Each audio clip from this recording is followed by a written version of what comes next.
नमस्कार, आप देख रहे हैं इंडिया वॉइस और मैं हूं आपके साथ श्रुति अंगद। बुलेटिन की करेंगे शुरुआत। दिल्ली विधानसभा चुनाव को लेकर बड़ी खबर सामने आ रही है। पीएम मोदी का प्रचार प्लान अब तैयार हो गया है। दिल्ली में कल प्रधानमंत्री फूकेंगे चुनावी बिगुल। 4,500 करोड़ की कई परियोजनाओं की देंगे सौगात। दिल्ली को जाम और प्रदूषण मुक्त करने की योजना का करेंगे ऐलान। 5 जनवरी को पूर्वी दिल्ली में करेंगे दूसरी रैली। तो दिल्ली विधानसभा चुनाव को लेकर सरगर्मियां तेज हो गई है। ऐसे में अब चुनावी हुंकार का दौर भी शुरू होगा और कल प्रधानमंत्री मोदी चुनावी बिगुल फूंकते हुए नजर आएंगे। परियोजनाओं की सौगात देंगे। दिल्ली को जाम और प्रदूषण मुक्त करने के लिए योजना का भी ऐलान करेंगे।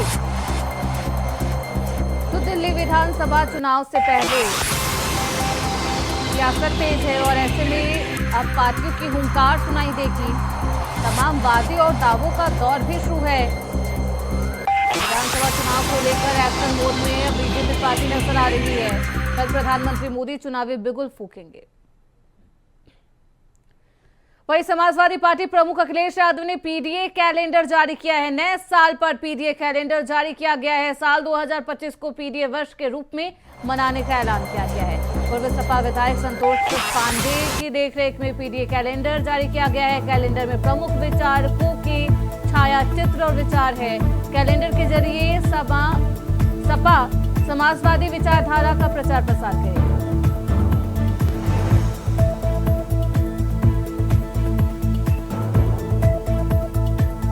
तो पीडीए वर्ष के रूप में मनाने का ऐलान समाजवादी पार्टी ने किया है। समाजवादी पार्टी के प्रमुख अखिलेश यादव ने पीडीए कैलेंडर जारी किया है। नए साल पर पीडीए कैलेंडर जारी किया गया है।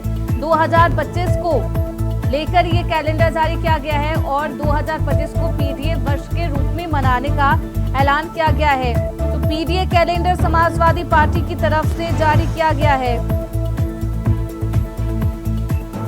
तो 2025 को पीडीए वर्ष के रूप में समाजवादी पार्टी मनाती हुई नजर आएगी।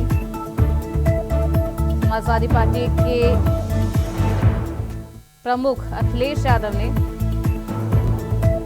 हमारे साथ हमारे सहयोगी मोहम्मद आसिफ इस खबर पर ज्यादा जानकारी के साथ जुड़ चुके हैं। आसिफ, 2025 को लेकर ये पीडीए कैलेंडर जारी किया गया है। क्या कुछ इस पीडीए कैलेंडर में खास? देखिए श्रुति, जिस तरीके से पीडीए फार्मूला अपनाते हुए लोकसभा चुनाव में समाजवादी पार्टी ने बड़ी बढ़त बनाई और 37 सीटों पर कब्जा किया। अब समाजवादी पार्टी की सियासत पीडीए पर ही पूरी तरह से टिकी दिख रही है, क्योंकि आने वाले 27 के रण में समाजवादी पार्टी पिछड़ा, दलित और अल्पसंख्यकों को साथ लेकर एक एयर बनाने की तैयारी अभी से शुरू कर दिया है।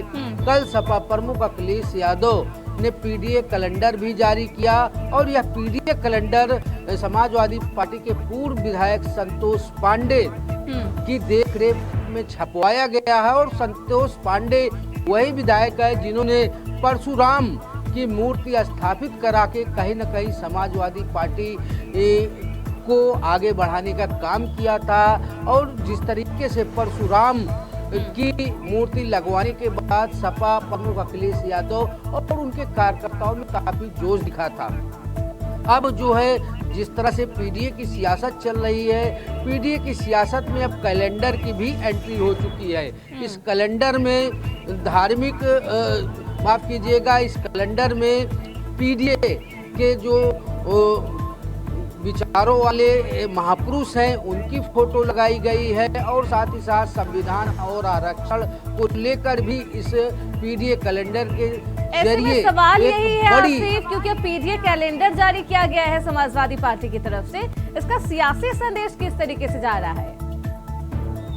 देखिए, समाजवादी पार्टी पीडीए को लेकर बेहद आक्रामक दिखाई दे रही है, बेहद जोश में दिखाई दे रही है। और जिस तरह से पीडीए फार्मूले पर समाजवादी पार्टी का परचम लहराया और जिस तरीके से समाजवादी पार्टी ने बड़ी बढ़त बनाई। और यूपी की बात करें तो यूपी में जिस तरह से अल्पसंख्यक, दलित और पिछड़ा वर्ग के लोग समाजवादी पार्टी से जुड़ रहे हैं। दलितों की बात करें तो दलित संविधान और आरक्षण को लेकर जुड़ रहे हैं। मुस्लिमों की बात करें तो मुस्लिम यहाँ पर जिस तरीके से समाजवादी पार्टी आरोप लगाती है कि सताए जा रहे हैं, उसको लेकर जुड़ रहे हैं। और पिछड़ा वर्ग कहीं न कहीं समाजवादी पार्टी के खेमे में जा सकता है। हमारे साथ मौजूद हैं सपा नेता दारा सिंह जी, जिनसे बात करते हैं कि आखिर इस पीडीए कैलेंडर की जरूरत क्या पड़ गई। देखिए, नए वर्ष का है और आपको पता है कि पिछड़ा, दलित, अल्पसंख्यक का ही शोषण होता है। इस सरकार में जो कहती थी कि जातवादी समाजवादी करती है, तो समाजवादी में तो एक सोच है लोहिया जी की, जो विचारधारा है लोहिया जी से, माननीय नेताजी से है। माननीय श्री अखिलेश जी जिस तरह से पीडीए का जो लेकर गए, हम लोग उत्तर प्रदेश में समझाया, जिस तरह से भारतीय जनता पार्टी ने भ्रम फैला रखा था, वो भ्रम दूर हो गया है। और मैं पहले भी कहा था, आज भी कहता हूं कि जो जातवादी होगा वो समाजवादी हो नहीं सकता, और जो समाजवादी है वो जातवादी हो नहीं सकता। देखिए सुरती, साफ तौर पर सपा का कहना है कि पीडीए के इस तरह से सफलता मिली, आने वाले दिनों में पीडीए प्लस की समाजवादी पार्टी की सियासत है और इसमें कहीं न कहीं ब्राह्मणों को अपने पाले में करने के लिए भी एक बड़ी जुगत मानी जा सकती है, क्योंकि संतोष पांडे ब्राह्मणों के नेता माने जाते हैं। और पूर्वांचल में ब्राह्मणों को अपने पाले में लाने के लिए समाजवादी पार्टी क्या कुछ रणनीति बनाएगी आसिफ? देखिए सुरती, अगर ब्राह्मणों को पाले में लाने की सियासत की बात करें तो जिस तरह से माता प्रसाद पांडे को नेता प्रतिपक्ष बनाया गया, वहीं जिस तरह से लोक सचेतक रहे मनोज पांडे ने बीजेपी के लिए बैटिंग शुरू कर दी है। और मनोज पांडे की भरपाई करने के लिए कहीं न कहीं सपा प्रमुख अखिलेश यादव को पूर्व विधायक संतोष पांडे का चेहरा दिखाई दे रहा है, क्योंकि पूर्व विधायक संतोष पांडे सपा प्रमुख अखिलेश यादव के बेहद भरोसेमंद माने जाते हैं। और जिस तरीके से राज्यसभा चुनाव में जो सपा के विधायक थे उन्होंने क्रॉस वोटिंग किया, लेकिन हर समय पर पूर्व विधायक संतोष पांडे सचेत करते रहते थे। और अब कहीं न कहीं समाजवादी पार्टी माता प्रसाद पांडे के बाद पूर्व विधायक संतोष पांडे को लेकर एक एयर बनाने का काम करेगी, क्योंकि कहीं न कहीं समाजवादी पार्टी पर ब्राह्मणों की उपेक्षा का भी आरोप लग रहा है। लेकिन जिस तरीके से ब्राह्मणों के जुड़ाव के लिए सपा प्रमुख अखिलेश यादव और समाजवादी पार्टी ने पूर्व विधायक संतोष पांडे को चुना है, कहीं न कहीं जो है अब ये पीडीए की सियासत नहीं कहा जा सकती, बल्कि पीडीए प्लस की सियासत शुरू कर दी गई है। और पीडीए प्लस की सियासत में पीडीए कैलेंडर भी आ चुका है और पीडीए फार्मूला जिस तरीके से चल रहा है यह कहीं न कहीं राजनैतिक उथल मचाने वाला है। जी बिल्कुल आसिफ, ऐसे में इसका असर क्या होगा और इसका सियासी संदेश किस तरीके से जाएगा और समाजवादी पार्टी इसको लेकर आगे किस तरीके से बढ़ती, देखना बेहद दिलचस्प होगा। बहुत शुक्रिया आसिफ आपका इन तमाम जानकारी। वही खबर श्रावस्ती से है, जहां डीएम अजय द्विवेदी ने सड़क निर्माण अनियमितता का संज्ञान लिया है। दरअसल गिलोला के चैतिया मुरार रेमूनिया मार्ग पर गिट्टी और तारकोल से मानकों की अनदेखी पर सड़क निर्माण कराया था, जिसके बाद सूचना मिलने पर डीएम अजय कुमार द्विवेदी ने सड़क निर्माण कार्य की अनियमितता होने पर जांच कराई। तो वहीं निरीक्षण में निर्माण कार्य में कई खामियां पाई गई है। मिट्टी के ऊपर तारकोल और गिट्टी डालकर निर्माण कराया गया। भुगतान पर रोक लगाते हुए मामले की टीएसी जांच के आदेश भी दिए गए हैं। इसके साथ ही प्रमुख सचिव सिंचाई एवं जल संसाधन विभाग को पत्र भेजा गया है।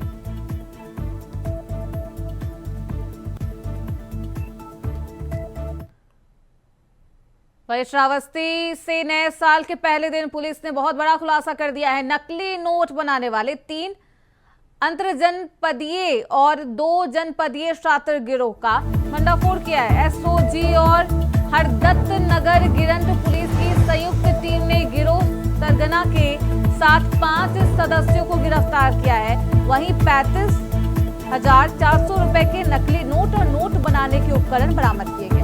आपको बता दें कि ग्राम लक्ष्मणपुर स्थित मदरसे से नकली नोटों की छपाई होती थी। नोट छापने वाले प्रिंटर के साथ 2 गिरोह के सदस्य मदरसे से गिरफ्तार हुए हैं।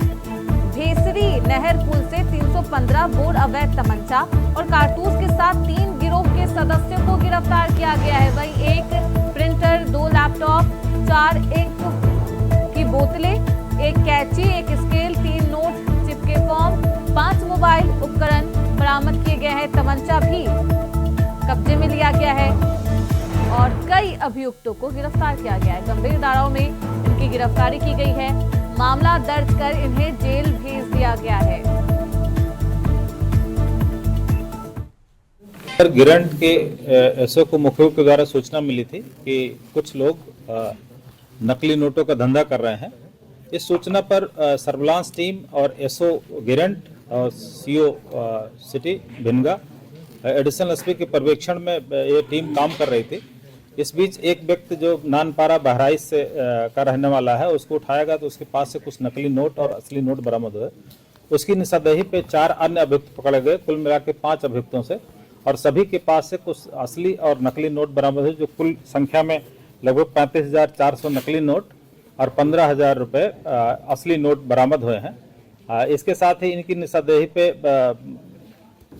मल्लीपुर की मस्जिद में, जिसका नाम मदरसा फाजुर नबी है, उस मस्जिद के मैनेजर को पकड़ा गया और उनके पास से एक कलरफुल प्रिंटिंग मशीन और मोबाइल आदि बरामद हुए हैं, जिसमें से वो नकली नोट असली नोट से छाप करके और उसको मार्केट में चला देता था।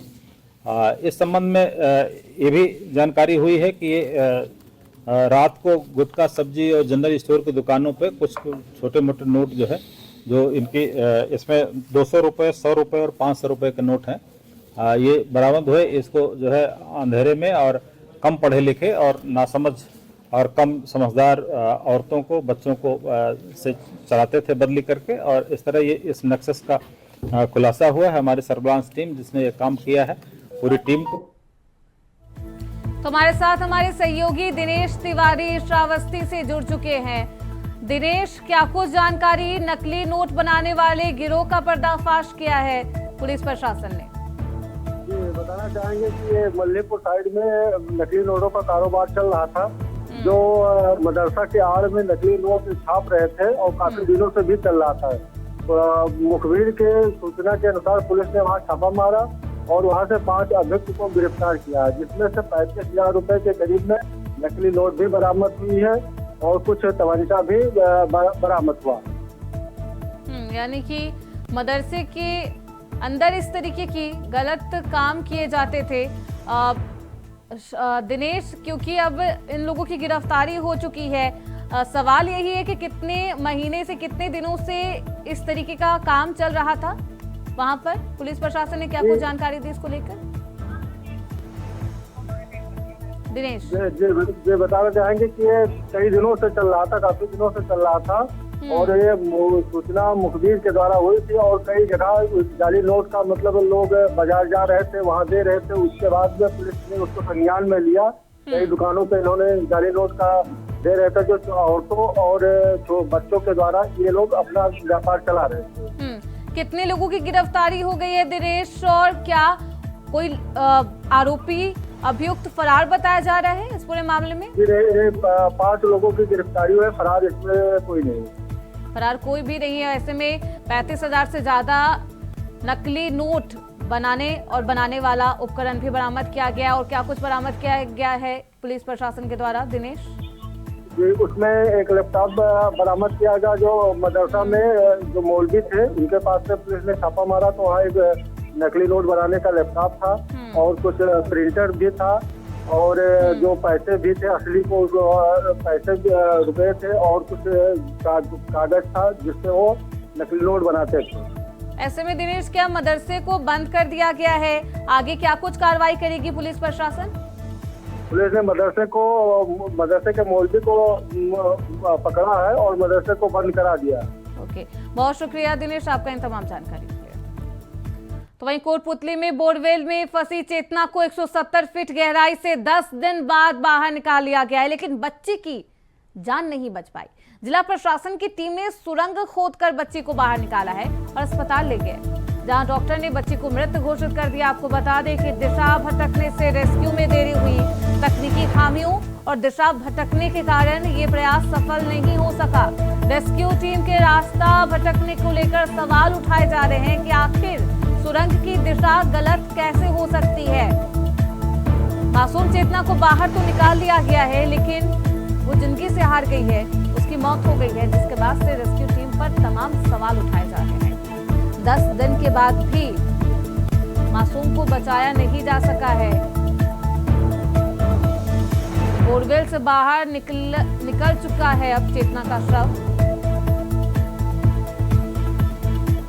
और सीएम साहब ने हमारी फुल मदद करी है, प्रशासन फुल रात और दिन मदद करी, जी तोड़ मदद करी है। प्रशासन मदद नहीं करता था इसी पर कौन पहुंचता ना ना कोई गलती, मेरा परिवार कोई सब है, प्रशासन बहुत अच्छी मदद करी। सीएम साहब भी मदद करी, प्रशासन फुल मदद करी। बच्ची के बारे में तो छोड़ो, बार न मालूम पड़ेगा कि छे के या तो परमात्मा के अधीन थे। और न यहाँ रात और दिन इतनी ठंड का मैंने परिश्रम करो छे, अति ज्यादा परिश्रम करो छे। प्रशासन के कार्ड वाली टीम भी या कहे छे मैं हमारी बच्ची का सामान समझ रहे मैनेज कर। हमारे साथ हमारी सहयोगी ज्योति गुप्ता इस खबर पर ज्यादा जानकारी के साथ जुड़ चुकी है। ज्योति, सवाल बस यही है क्योंकि 10 दिन बाद बच्ची को बोरवेल से तो बाहर निकाल लिया गया है, लेकिन अब वो हमारे बीच नहीं है। किस अवस्था में उसे बोरवेल से बाहर निकाला गया, क्या कुछ जानकारी? जी बिल्कुल श्रुति, कल शाम को बच्ची को बोरवेल से बाहर निकाला गया और जो एसडीआरएफ की जो टीम थी उन्होंने 4 साल से जो बच्ची के पास पहुंचे तो बच्ची के आसपास काफी मिट्टी जमा हो गई थी। उसको अंगली की सहायता से जो सुरंग में जो लोग गए थे अधिकारी, उन्होंने उस बच्ची को निकाला और सफेद जब कफन में बच्ची को परिजनों को सौंपा गया तो सभी के आंखों से आंसू निकलते रहे। ऐसे में बेहद दुख का ये माहौल। सवाल है ज्योति कि परिवार वालों का क्या कुछ कहना है रेस्क्यू के बाद? परिवार वाले जो प्रशासन है उसके लिए परिवार वाले बिल्कुल शुक्रगुजार है और उनका कहना है कि उन्होंने बहुत परिश्रम करी। प्रशासन कंटिन्यू 10 दिन से ठंड में जो अपनी कोशिशों में है लगा रहा है। तो परिवार से जो दादा और पिता है बच्ची के, वो कह रहे हैं मुख्यमंत्री से कि जो इस प्रकार के बोरवेल कहीं भी खुले हैं उनको ढका जाए और उन्हें प्रशासन से किसी भी प्रकार की शिकायत नहीं है। ऐसे में सवाल यही है क्योंकि दौसा में भी हाल ही फिलहाल में ज्योति ऐसी ही घटना हुई थी, उसके कुछ ही दिन बाद यानी कि मात्र 10 दिन बाद चेतना के साथ ये घटना घटित होती है। क्या इससे प्रशासन ने, क्या इससे वो जो तमाम लोग हैं उन्होंने कुछ सबक लिया है?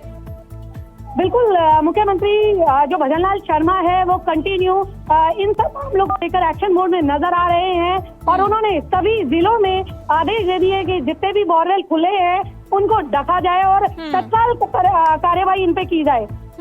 यानी कि प्रशासन सख्त है और लगातार सरकार इसको लेकर तमाम दिशा निर्देश तो दे रही है। सवाल ये है ज्योति, क्योंकि 10 दिन बाद रेस्क्यू कंप्लीट होता है, बच्ची को नहीं निकाला जा सकता है बाहर और वो जब वो बाहर निकलती है तो वो मृत अवस्था में होती है। सवाल ये है ज्योति, क्योंकि हम इतने आधुनिक हो चले हैं उसके बावजूद इतनी देरी हो जाती है कि हम किसी की जान नहीं बचा पाते हैं। क्या कुछ कमी रह गई है जिसे दुरुस्त करने की आवश्यकता?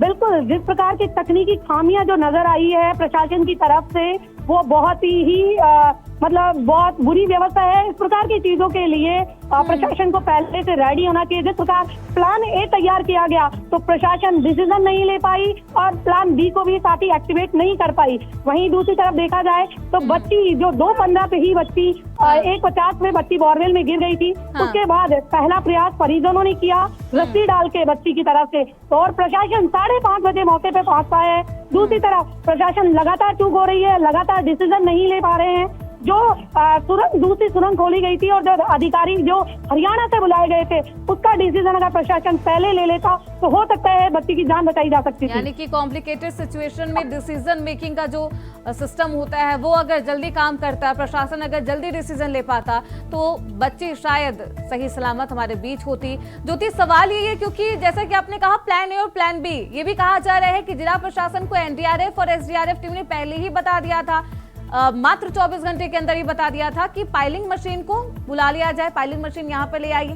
फिर क्यों देरी हो गई? फिर क्यों 3 दिन बाद पाइलिंग मशीन लाने की अनुमति मिली? कहाँ देरी हो गई? क्या कुछ कहा जा रहा है अब? श्रुति, जिस प्रकार फाइलिंग मशीन को लेकर देरी हुई है और जिस प्रकार प्रशासन पहले देसी जुगाड़ को अपनाता है, फिर टेक्निकल अपनाता है, लेकिन फिर भी लगातार फेल होने के बावजूद भी वो डिसीजन नहीं ले पाए और 4 दिन बाद फाइलिंग मशीन को बुलाते हैं। यानी कि प्लान बी एग्जीक्यूट करने में भी इतनी देरी हो गई, और अगर इससे पहले से एग्जीक्यूट किया जाता तो शायद हो सकता है बच्ची की जान बचाई जा सकती थी। शायद ज्योति आज बच्ची अपने माँ बाप के साथ होती, अपने परिजनों के साथ होती और हमारे बीच होती। बहुत शुक्रिया ज्योति आपका इन तमाम जानकारियों के लिए। तो वहीं हाथरस मथुरा रेलवे लाइन पर ट्रेन की चपेट में आने से एक युवक की दर्दनाक मौत हो गई है। शव को रेलवे लाइन पर देखकर मौके पर स्थानीय लोगों की भीड़ भी जुट गई। ट्रेन के जाने के बाद मृतक का शव काफी देर तक रेलवे लाइन के पास रहा। स्थानीय लोगों ने पुलिस को घटना की सूचना दी। रेलवे लाइन पर शव होने से लोगों में बेहद हड़कंप का माहौल था, सनसनी थी। पुलिस ने शव को कब्जे में लेकर पोस्टमार्टम के लिए भेज दिया है। मृतक युवक की शिनाख्त करने में पुलिस प्रशासन जुटा हुआ है। कोतवाली हाथरस गेट क्षेत्र के तालाब ओवरब्रिज के नीचे का ये पूरा मामला, जहां पर ट्रेन की चपेट में आने से एक युवक की दर्दनाक मौत हो गई है। पुलिस ने मौके पर पहुंचकर इस मामले पर संज्ञान लिया है।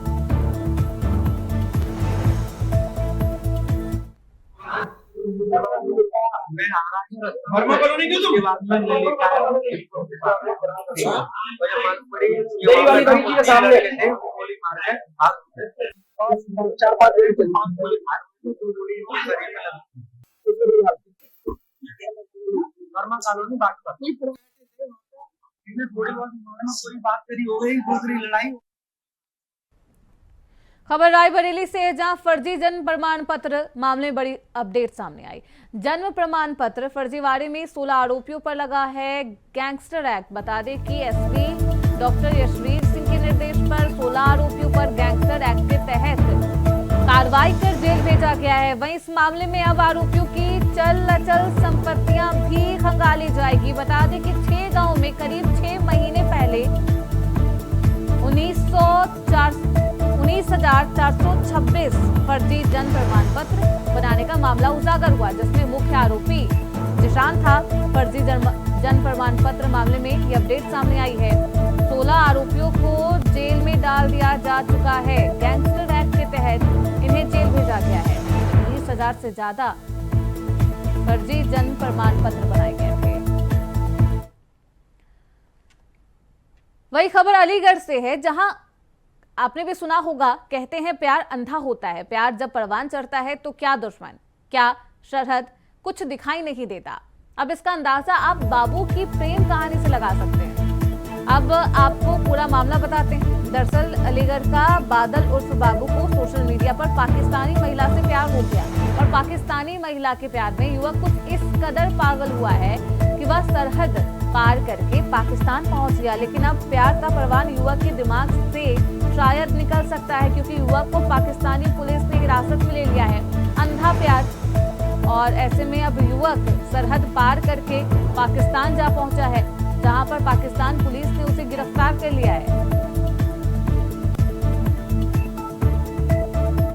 गया बेटा दूसरे अगर नहीं हुई, अगर दिवाली पैसे ना हुई, कुछ नहीं। वीडियो में यही बताई बस के मम्मी ने यहाँ पे आ गया हूँ दुबई। कागज तो यही है, दिल्ली गया था मैं काम करने के लिए। सरकार से यही है बस, कागज तक हमारा बेटा हमारे घर पर आ जाए अच्छी तरह से। बेटा है मेरा। दिवाली के बाद बात नहीं हुई मेरी। 30 में और 29 में बात हुई है मेरी। इसके साथ गया है। दोस्त का नाम पता है? नहीं, मेरी तो यही बात हुई थी। बोला उसने कि मैं पापा अपनी जगह पर जहाँ मुझे जाना था वहां मैं पहुंच गया हूँ और किसी बात की कोई दिक्कत मत करना, और मैं अब आपसे बात नहीं कर पाऊंगा। उसके बाद में हमारी कोई बात नहीं हुई। डॉक्यूमेंट्स ये रखे हैं, ये भी बादल के? ये हाँ उसी के। माँ के उस पर हाथ पे लिखा था माँ का स्टिकर, तो वो मतलब काट दिया है या जला दिया गया है उसे मिटाने के लिए, कि मतलब कोई प्रूफ वैसा ना हो। तो वो दिखाया था उसने, उसे देख के रोया भी था वो। तो हमने उसे तसल्ली दी, मैंने कहा चल कोई बात नहीं बेटा, बाहर जाने के लिए स्टिकर जरूरी नहीं होता। फिलहाल इसी के साथ इस बुलेटिन में बस इतना ही। देखते रहिए इंडिया वॉइस।